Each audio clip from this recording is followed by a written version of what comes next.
Steve here. It's the show where I answer your questions, and this week's first question comes from Der Wunderbar, who says, do you think Trump is tanked?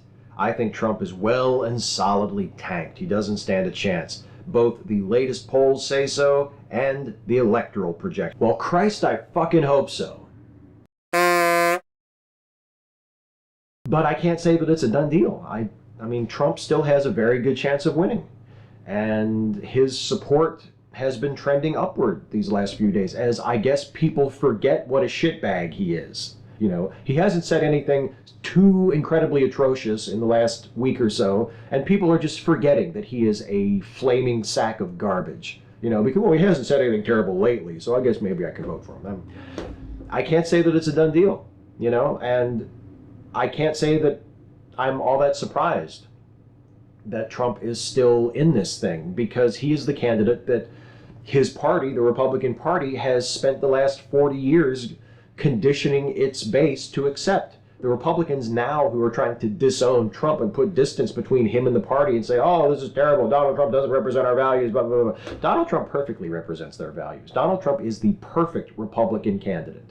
He is the candidate that they have spent the last 40 years. They have been grooming their base to accept a candidate like Donald Trump, a racist, misogynist, xenophobic, boastful bully who is scornful of information and science and is proudly ignorant, who is boastful of his own intelligence while demonstrating virtually no intelligence on any subject. This is the kind of candidate that the Republican Party has been priming their base to support since the 1970s. They created Trump.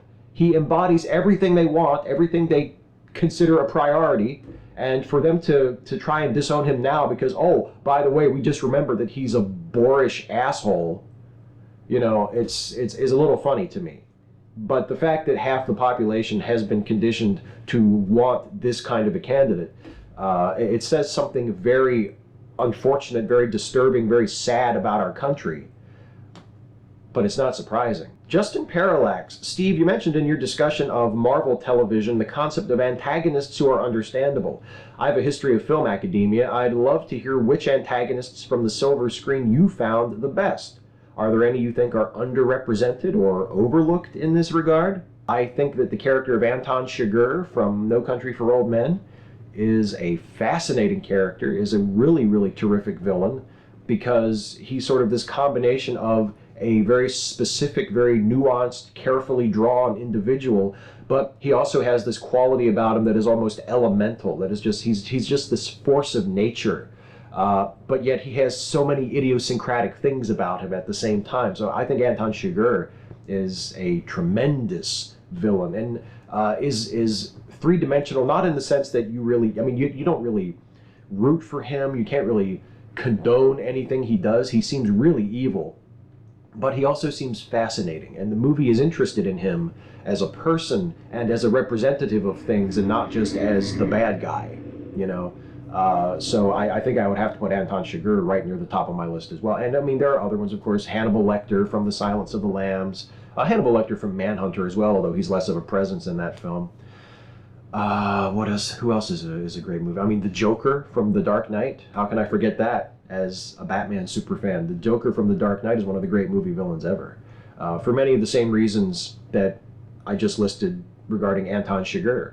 You know, he's definitely not a good guy. He's definitely not someone that you can really relate to, or you can say you have affection for him, but he is such a fascinating character. And again, there's that combination of great specificity in terms of the writing and the performance, but also something that touches on something far greater and far darker and far more elemental, there's that word again, and mysterious, that makes him into sort of an epic villain, even though he is also a very idiosyncratic and specific villain. So I know those are some of the choices I would make for great three-dimensional, very wonderfully characterized movie villains.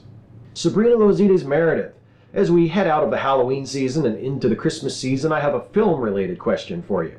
Are there any holiday movies or specials that you just can't stand, or that you think are massively overrated? For me, and I know I'm going to get hate on both of these, I despise It's a Wonderful Life and A Christmas Story. The first film is too smarmy for me, and the second one is just not funny. Any thoughts? We reviewed A Christmas Story on last year's Christmas episode of Late Seating, actually, and I think Jason and I both kind of came to that conclusion that it's not as great of a movie as it's cracked up to be. But nonetheless, we enjoy it. Like, I enjoy A Christmas Story. I think it's a fine movie. I just don't think it is.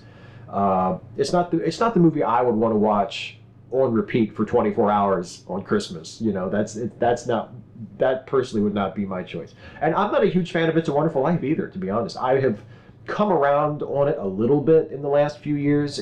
I used to just have no use for it whatsoever. I thought it was schmaltzy. I thought it was just like, oh God, enough of this. But my appreciation for it has grown over the years. I no longer think it's a terrible movie like I used to. I think it's a pretty good movie. But again, it's not something, I don't think it's ever going to be like a favorite of mine. It's not going to be anything that I like long to watch. Like Miracle on 34th Street, which is my favorite Christmas movie. Are there other ones that I don't really appreciate? I guess since I was a little kid, when I was a little kid I enjoyed it, but since I've been an adult, I've never really liked the animated Frosty the Snowman. I'm sorry. I know a lot of people love that. It's one of their favorites. It's something that they watch every year as part of their Christmas tradition, you know, but the animated Frosty the Snowman, I just don't think it's that great. I dig Rudolph. I dig Santa Claus is Coming to Town. I like all the Rankin Bass, you know, stop motion ones, but that animated Frosty just doesn't do it for me. I just don't think it's that great. That's really the only other one that I can think of that's like a high profile Christmas special that people really love and sort of venerate that I just don't really have any use for. Troubleshooter 125. The concept of crowdsourced news, which was dealt with in the third season of HBO's The Newsroom, was an intriguing, if disturbing, practice to me. Certainly, crowdsourcing means fast reports on the scene. It also means anyone can participate, and the issue of vetting these reports for accuracy and reliability becomes serious. Call me an old fogey, but I still prefer to rely on established news organizations, with NPR and CBS at the top of the list. So what do you think of crowdsourced news? Does it have a place in professional news reporting? I think crowdsourced news is here to stay whether we like it or not, whether we're comfortable with it or not, and the task now is to find ways of including crowdsourced news with more professional, vetted journalism in ways that will be responsible and useful to people, to consumers of news like us. And I think the key to that is learning how to be effectively skeptical of crowdsourced news, learning how to figure out when crowdsourced news should be believed and should be trusted, and when it should be, when we should withhold belief and withhold acceptance until we've had a bit more verification.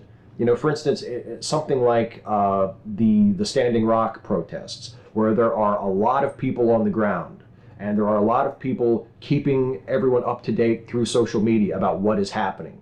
You know, I have a couple of people that I know who are there at Standing Rock and have been updating Twitter and Facebook and saying, okay, here's what's going on. And if you have hundreds or maybe even thousands of people all telling you what is happening, and they're all telling basically the same story, and you can sort of use them to corroborate each other, then I think that's a good thing. And I think in situations like that, where either the professional media isn't covering it as much as they could be, like Standing Rock, or they just can't get close enough to it to get the same sort of immediacy and the same sort of closeness that a crowdsourced news story can get, that someone who is actually there just with their phone or their computer and can actually tell you what's going on in real time. I think that's a great advantage of crowdsourced journalism, but you have to be careful that you can verify what's being said, that there are multiple accounts that you can check against each other, that you're not just, you know, listening to the first person who posts something on Twitter and saying, okay, so that must be what happened, and then it turns out later that that's not true. I mean, that's obviously the danger of crowdsourced news, that false stories and false narratives can take hold much easier because there is no professional vetting process. There's not a news editor that you have to get it past before it goes on the air. You can just say whatever you want. So I think we have to learn how to be skeptical of crowdsourced news. And once we get a knack for figuring out, okay, that's probably true and that's probably not true, or that's something we need to wait a little bit before we start taking it seriously. Once we get used to that, I think crowdsourced news can be a very powerful and positive part of journalism. Ahoy Yerno, question. Last week there was a question about a serial cheater, and there's something I always wanted to ask. Not all people are capable of monogamy. I know because I'm one of them, as is my wife. However, there's an expectation of monogamy, and that destroys far more relationships than necessary. In my opinion, monogamy should be opt-in, while currently, in many places, it's not even optional. What's your opinion on monogamy as the default setting? I'm glad that you use that terminology, monogamy as the default setting, because that is really the only thing I have a problem with. I am monogamous, my wife is monogamous. I think monogamy is great if that's what you and the people you're in relationships with want. But you're right, it shouldn't be something that is forced on people who aren't comfortable with it, or as you put it, maybe aren't capable of it. They don't desire that kind of relationship.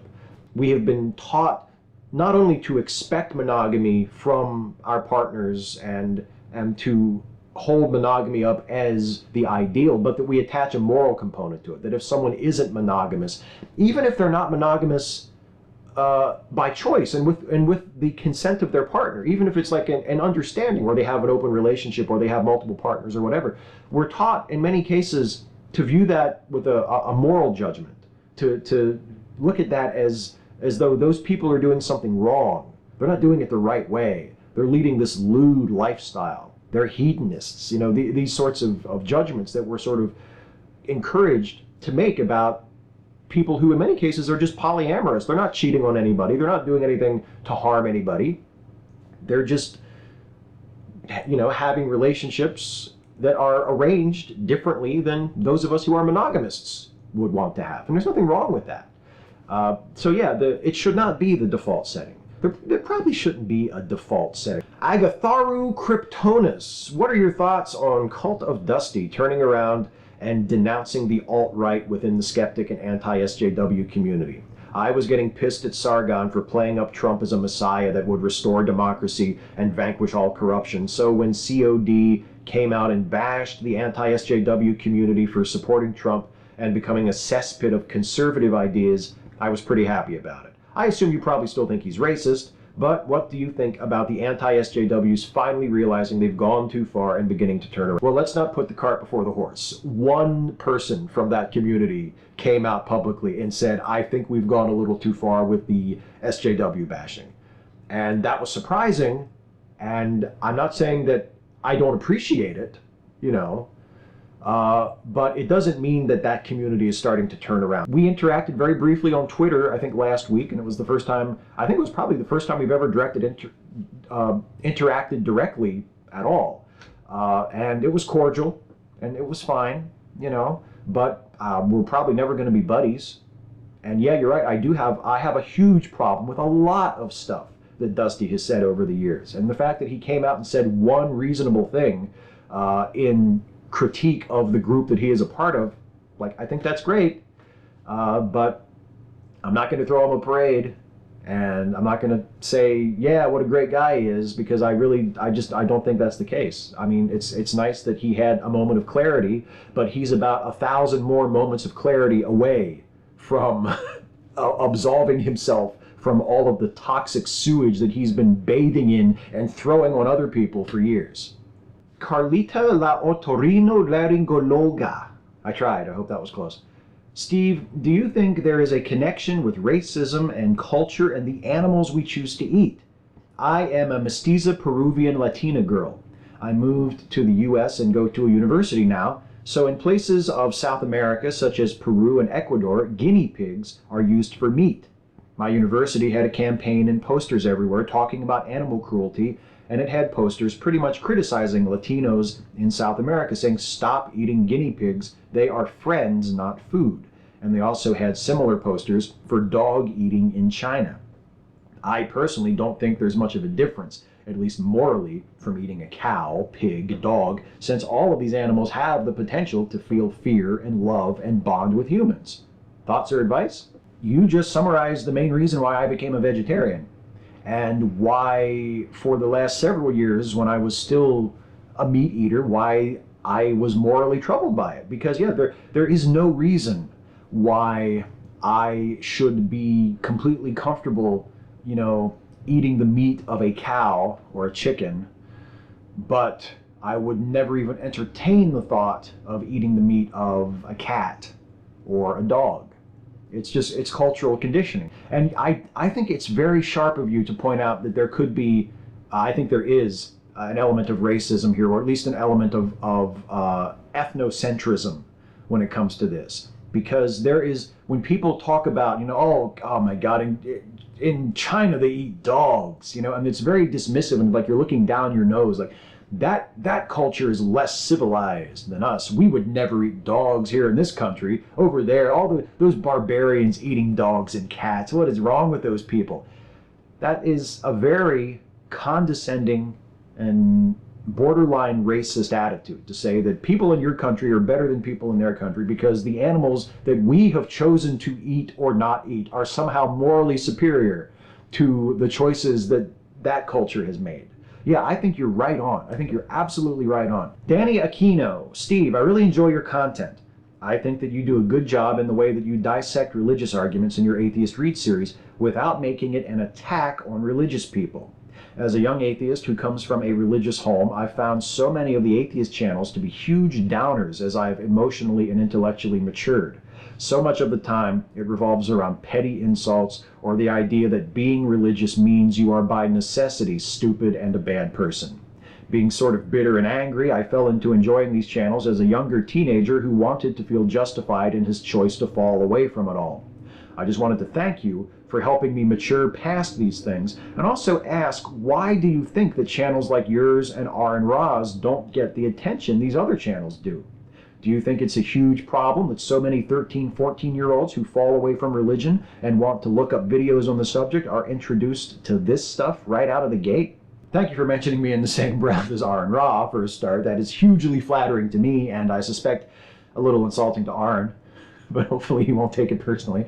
I think it's a very big problem that the 13 and 14-year-old proto-atheists will find it much easier to discover the angry, hostile atheists than folks like Arn or Seth or Matt Dillahunty or, people like that. I wish it were the other way around. You have no idea how much I wish that R and Ra was the one who had 1 million YouTube subscribers instead of the sentient leaking sewer pipe that actually has 1 million YouTube subscribers as an atheist. That's a terrible problem and something I don't know what to do about it except continue plugging away and producing content that is of a different type, producing content that tries to critique religion in a way that is charitable and responsible and intelligent instead of just trying to pwn everybody. That's the only thing I can think of to do.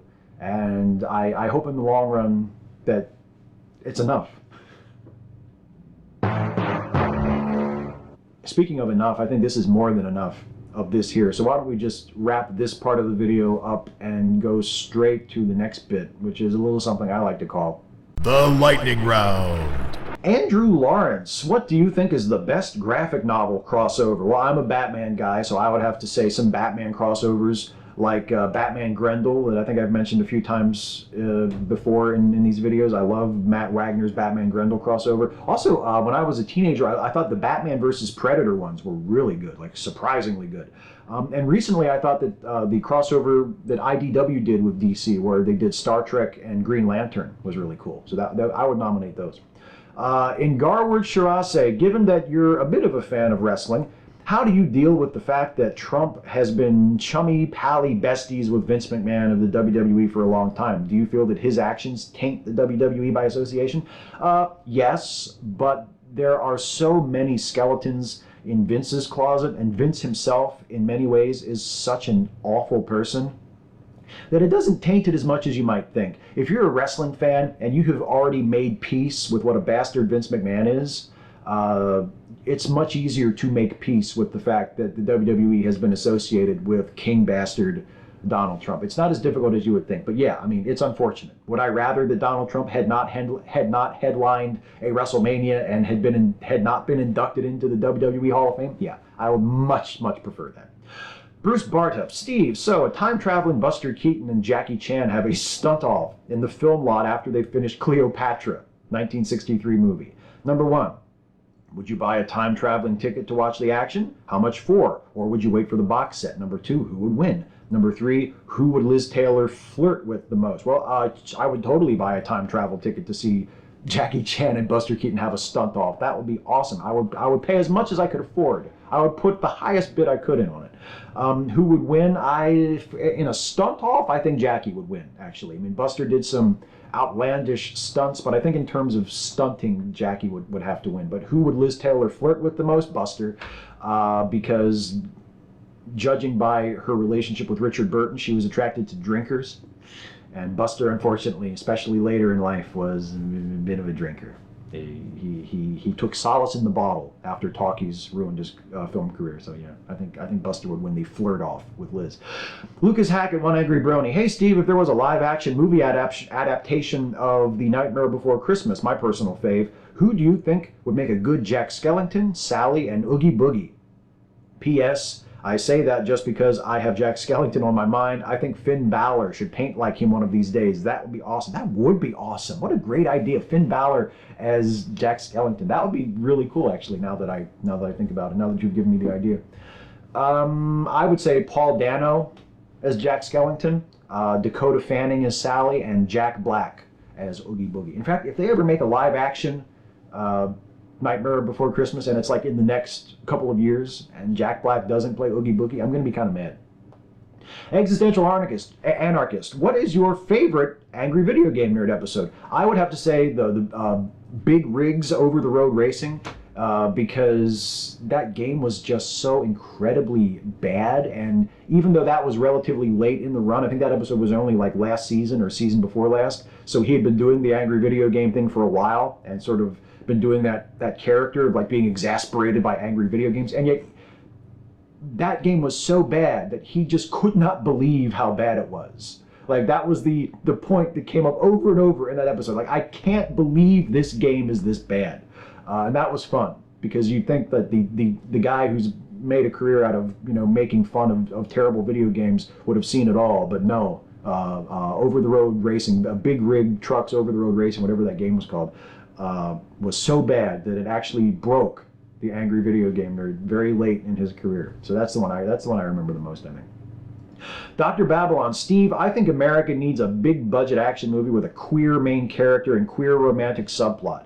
It's optional whether the protagonist is out of the closet to his or her friends, family, or comrades at arms, but the audience needs to be aware. Thoughts? I think it's a great idea. Write the movie. I'll go see it. Mel Edders, hey Steve, love your videos. Do you think people fear a painful death or fear being alone rather than actual death itself? I know a lot of people who say that, and I guess I take them at their word.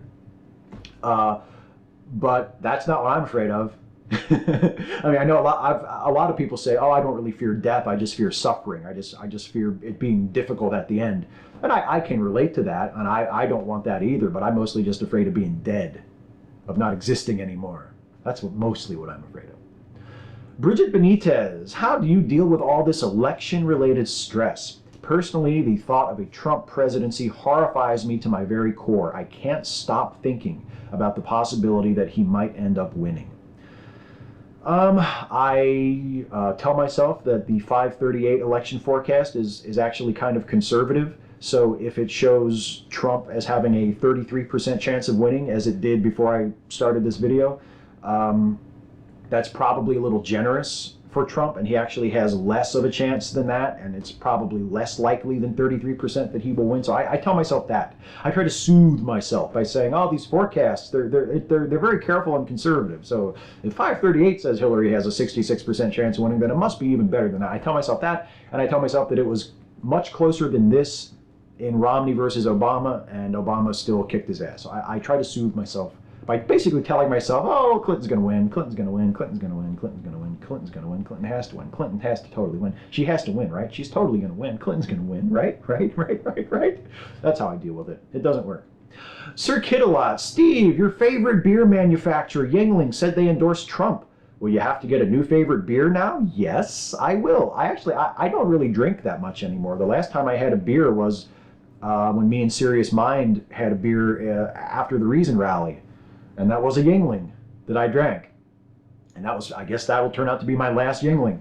Because I'm endorsing Donald Trump is not cool with me. It's not cool at all. It's not just endorsing a candidate that I disagree with. It's endorsing a racist, misogynist, rape apologist, awful human being.